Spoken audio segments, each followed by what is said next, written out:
How's it going? My name is Jeff and I'm a licensed occupational therapist going by the name OTDUDE, and I practice in the United States. And this video is going to kind of piggyback on my previous videos in the Caregiver training series for you, the caregiver, on how to help patients live their best lives so that they can be happy and healthier. So in this video, I want to go over kind of some common mistakes that caregivers and even sometimes new therapists make when helping patients. Number one is not planning ahead. So just jumping right into it. So I have my helper here, Mr. And unfortunately, I don't have a real life volunteer, so I'm going to practice with this one, Mr. right here.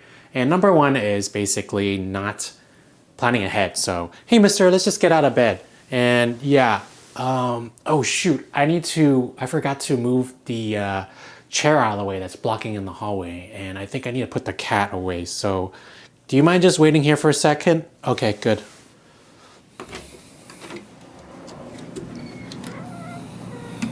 Number two is not having enough light or not turning enough lights on.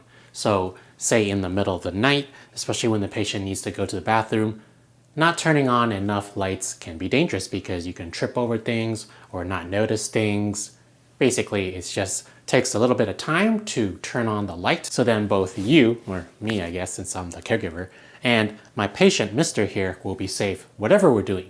Conversely, during the daytime, obviously it'll be bright, but there is such a thing as too bright, especially for things like window, like if the sun is just like right at the right angle, it can be causing a lot of glare, kind of like when you're outside and how the light can blind you if you're trying to like catch a ball. Same thing, if you're trying to help a patient get out of bed and you're both kind of blinded by the light because you're facing the direction that the window is coming from where the light is, then you both cannot see as well. So factoring in both light, dialing it in so it's not both too bright, so maybe closing the blinds or like closing the curtains to improve functional performance so that we can both be safe by being able to see better. Number three, and it's something that I mentioned in one of the previous videos, I'll link this in the description, is not checking to see what's going on with the patient and what's around them. So they could have things under the covers. So if I don't check what's under them and maybe I like leave the covers on and then I get the patient to move,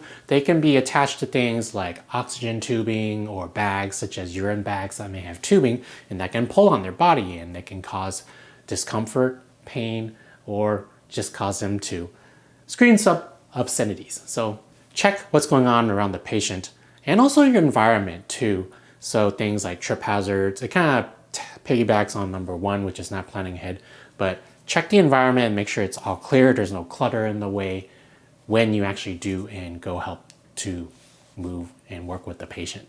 Hey Jeff, come on, I need to go to the bathroom. Hurry up. I'm about to pee in my pants. Okay, I'm coming. All right, let's go. All right, I don't want you to have another accident. I just cleaned up your last one. All right, come on, let's go. Oh, geez.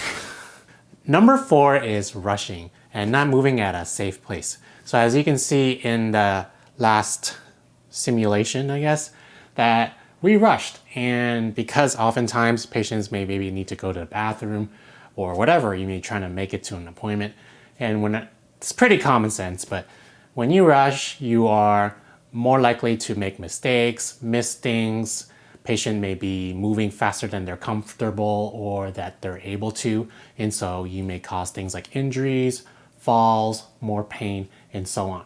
So yeah, should you rush? Try not to. I know it kind of isn't the best situation to have maybe the patient like soil themselves, but between that and having the patient like fall and having to risk an injury or even have to call 911, if it was me, I'd rather take my time and do it safely and risk having an accident versus having a physical accident like a fall or something.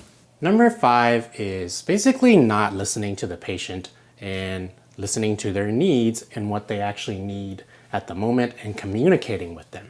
So it's likely you may have done these things like hundreds of times, especially if you're like a hired caregiver, but it's easy to get into that kind of mode and develop habits and things and not pay attention or listen to the patient. So if the patient says things like, hold on, I'm not ready, or hold on, I hurt here, and then you ignore that or don't listen and you continue to like move that body part that may be in pain, or you may do one thing and the patient is thinking that they're trying to do something else. Like let's say they're trying to pivot left and turn towards the left and you're going to the right because you're not really paying attention and listening to them, because in the beginning they said, yeah, I want to turn left and get out of bed. Then that can cause things like injury. And it just doesn't feel good for the patient too when they're not feeling like they're listened to. So take the time, even if it's a few seconds, to take a deep breath and listen to what the patient has to say. Yeah, if the patient kind of gets off track, then you can redirect them. Hey, mister, let's try and go to the bathroom like you said, and so that we can come back and catch your TV show. So in summary, this is an end-all be-all of things you shouldn't do when working with the patient. There are many, many situations and scenarios. Each patient is different.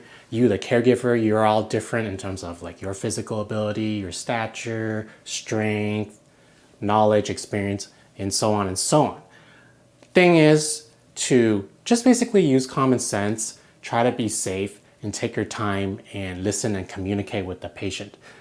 Yeah, it'd be nice for me to try and teach you for your specific situation, such as maybe your bed is rearranged the other way, but that's not practical and not feasible for me to make like a million videos. So I do encourage you to take the time to plan and problem solve and work with the patient and have fun.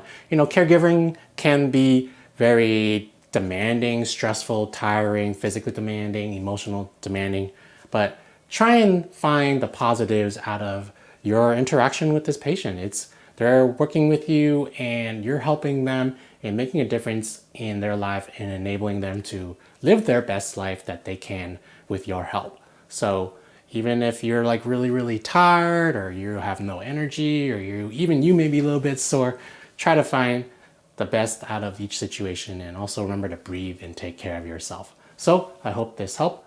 I will see you guys all in the next one. Take some time to breathe, and thank you so much for watching. Don't forget to subscribe to this channel for more occupational therapy content.